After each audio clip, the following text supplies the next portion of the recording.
Hi, I'm Claude and welcome to the Crux, the place where topical issues and satire meet, then have nothing to talk about, so stand around in an awkward silence. Conversations are the glue that binds social interactions. Sure, coquettish looks will do for some situations, but generally you will have to talk upon meeting. Semaphore is an option, but sarcasm and irony really don't translate well in that form, so you're gonna have to say something. But so are they. There is a social contract you enter into when you meet someone, and a monologue from you isn't going to cut it. Unless you've just come off a critically acclaimed run of your own one-person play. But still, who's there to make sure we're all playing by these societal rules? For instance, when it comes to me conversing, I like to say no pun intended, even when I haven't said a pun. No pun intended. Because what the hell? The whole phrase is being abused anyway, so why shouldn't I get in on the action? People for the most part only use the phrase to highlight a pun they've made intentionally, and that is not good enough. The only way to stop it is to police it, with conversational referees.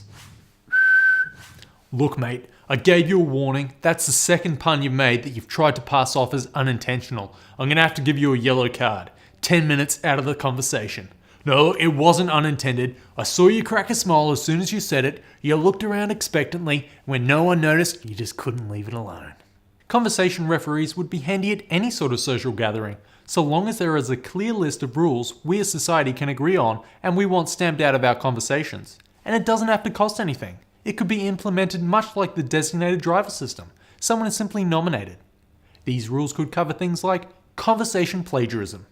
You use a one-liner, then 30 minutes later you hear the person you told it to trying it out on a different group. Hey man, I was talking to you on the other side of the room about sushi trains running faster in Japan. What the hell? There's the situation where a person repeats a joke they heard on TV and tries to pass it off as their own. Yes, we all saw 30 Rock last night. Please. People just don't respect intellectual property.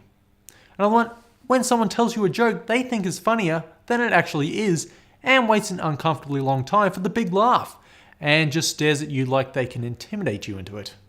But with the conversational referee, that would be an instantaneous red card. Banned from participating in any conversation for the rest of the party and the next one. But conversation referees are only human. Some things like a person who only speaks in catchphrases might slip past their watchful gaze. And that's why there would be one linesman to raise their flag and bring this word foul play to the ref's attention.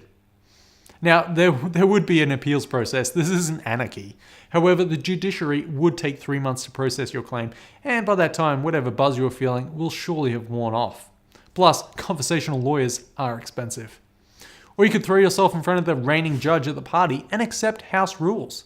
But that justice could come with heavy dares attached, so you're better off just staying out of trouble.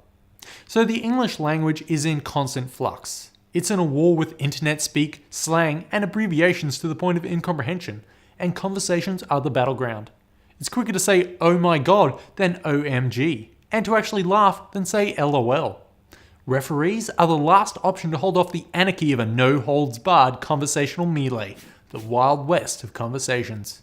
Allegories without reason, metaphors with no relevance, stories with no climax, topical news segments with no ending in sight.